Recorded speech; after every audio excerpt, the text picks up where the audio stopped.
আসসালামু আলাইকুম প্রিয় ভাই ও বোনেরা, আপনারা সবাই কেমন আছেন? আশা করি আল্লাহর অশেষ রহমতে সবাই ভালোই আছেন। আলহামদুলিল্লাহ, আমিও আল্লাহর অশেষ রহমতে ভালোই আছি। আজকে আমি একটা টিফিন রেসিপি নিয়ে চলে আসলাম। একদম তেল ছাড়াও খাওয়া যাবে, তেল দিয়েও খাওয়া যাবে। এটা বাচ্চাদের টিফিনে কিন্তু দিলে খুব মজা করে খেয়ে নেবে। তার জন্য এখানে আমি প্রথমে একটা ডিম ভেঙে নিলাম। আর এটা কিন্তু খুব হেলদি এবং টেস্টি খাবার। আর এখানে আমি নিলাম চিনি। মিষ্টিটা আপনারা আপনাদের পরিমাণ অনুযায়ী দিবেন। কেউ মিষ্টি বেশি খেতে পছন্দ করে, কেউ কম খেতে পছন্দ করে। আমি আমার পরিমাণ অনুযায়ী দিয়ে দিলাম। তারপর দেখুন ডিমটা আর চিনিটা কিন্তু ফেটিয়ে নিয়েছি। তারপর এখানে আমি দিয়ে দিব চা চামচের 1 চামচ ইস্টটা দিয়ে এখন আমি দিয়ে দিব 1 বাটি সুজি। এখানে আমি 1 বাটি সুজির জন্য কিন্তু 2 বাটি আটা ব্যবহার করেছি। আপনারা চাইলে ময়দাও দিতে পারেন। এখন আমি সুজিটা একটু ভালো করে মিশিয়ে নেব। 2 বাটি আটা দিয়ে দিব। আমি আটাটা একবারে দেই নাই, অল্প অল্প করে দিয়ে মিশিয়ে নিয়েছি। তারপর দেখুন এখানে আমি দিয়ে দিলাম কিছুটা গুঁড়ো দুধ। আপনারা চাইলে এখানে লিকুইড দুধও দিতে পারেন, কিন্তু পানির পরিবর্তে দিতে হবে। আর দুধটা হালকা গরম থাকতে হবে। এখানে আমি যে পানিটা ব্যবহার করেছি, পানিটার ভিতরে কিন্তু আঙ্গুল ডুবিয়ে রাখা যায়, এই পরিমাণ গরম।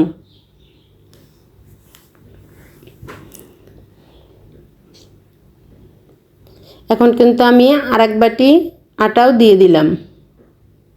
এরকমের কিন্তু ধাপে ধাপে দিতে হবে, একবারে দেইনি। এখন আমি একটু রান্নার তেল দিয়ে দিব। আপনারা চাইলে তেলটা স্কিপ করতে পারেন। এখন এটা আমি ভালো করে মিশিয়ে নেব।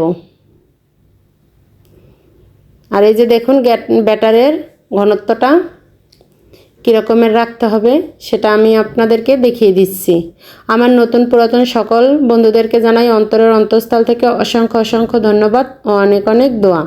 অনেক ভাই বোনরা আছেন ভিডিওটি দেখেন কিন্তু একটা লাইক দিতে ভুলে যান। প্লিজ একটা লাইক দিয়ে ভিডিওটি কন্টিনিউ করবেন। আপনার একটা লাইক আমার জন্য অনেক মূল্যবান। আর এই ব্যাটারটা কিন্তু ভালো করে ফেটাতে হবে, যাতে কোনো দলাভাব না থাকে। যত ভালো করে ফেটাবেন নাস্তাটা কিন্তু ততটাই সুন্দর হবে।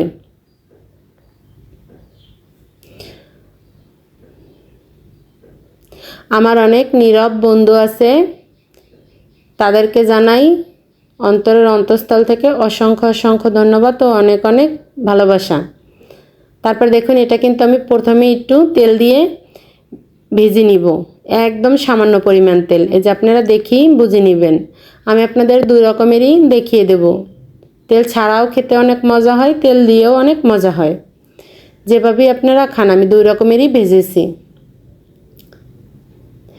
এখানে আমি ছোট ছোট করে 3টে একবারে দিয়ে দিব। আর এই ব্যাটারটা অবশ্যই আপনারা সময় থাকলে রেস্টে রাখবেন। আমার কাছে সময় ছিল না, তার জন্য কিন্তু আমি 5 মিনিটের মতন রেস্টে রেখেছিলাম। যেহেতু ইস্ট দেওয়া আছে, রেস্টে রাখলে কিন্তু একদম ফুলকো ফুলকো হবে। আপনারা অবশ্যই আধা ঘন্টা রেস্ট নিয়ে তারপরে বানাবেন, তাহলে কিন্তু আরও সুন্দর হবে। আর এটা খেতে এতটা ভালো হয়েছিল যা বলার মতো না। একদম নরম, সফট, তুলতুলে, দারুণ টেস্টি। আমি কিন্তু 2 পাশই ভেজে উঠিয়ে নিয়েছি। আমার ভিডিওটি যদি কোনো নতুন বন্ধুদের কাছে ভালো লেগে থাকে, চাইলেই আমার চ্যানেলটি সাবস্ক্রাইব করে পাশে থাকা অল বাটনটি বাজিয়ে রেখে দিতে পারেন।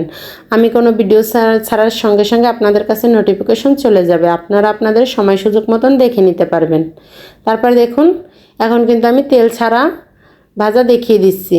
দেখুন ফ্রাই প্যানে কিন্তু 1 ফোঁটাও তেল নেই। এভাবে দিয়ে কিছুক্ষণ মিডিয়াম আঁচে ঢেকে রাখলেই কিন্তু নাস্তাটা রেডি হয়ে যাবে। এই যে দেখুন মাশাআল্লাহ কতটা সুন্দর হয়েছে আর খুবই জালিদার হয়েছে। প্রত্যেকটা নাস্তা দারুণ হয়েছে। আপনারা এভাবে বাচ্চাদের টিফিন বানিয়ে দিলে টিফিন বক্স কিন্তু একদম খালি আসবে। আর এটা কিন্তু স্বাস্থ্যকর। দেখুন তেল ছাড়াটা খেতে কিন্তু দারুণ মজা হয়। আমি কিন্তু উপর দিকে একটু ভেজে নিলাম, আপনারা চাইলে উপর দিকে এক সাইডেও ভেজে নিতে পারেন। আমি দুই সাইডই ভেজে নিয়েছি।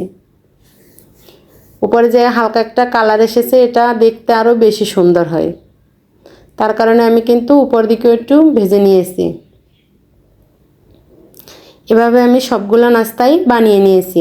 দেখুন মাশাআল্লাহ নাস্তাটা কতটা লোভনীয় হয়েছে আর খেতেও কিন্তু দারুণ মজা ছিল। আর এভাবে নাস্তা বানিয়ে দিলে বাচ্চারা খুবই তৃপ্তি করে খেয়ে নেবে। আর এটা পুষ্টিকরও, যেহেতু সুজি আর আটা দেওয়া আছে, আবার তেল ছাড়া ডিম দেওয়া আছে। আর এটা দেখুন কতটা সফট, নান রুটির থেকেও বেশি মজা হয়। আবার দেখা হবে নতুন আর একটা ভিডিও নিয়ে। ততক্ষণ সবাই সুস্থ থাকুন, ভালো থাকুন, নিজের ও নিজের পরিবারের খেয়াল রাখুন। সকলের জন্য দোয়া ভালোবাসা রেখে আল্লাহ হাফেজ। আসসালামু আলাইকুম।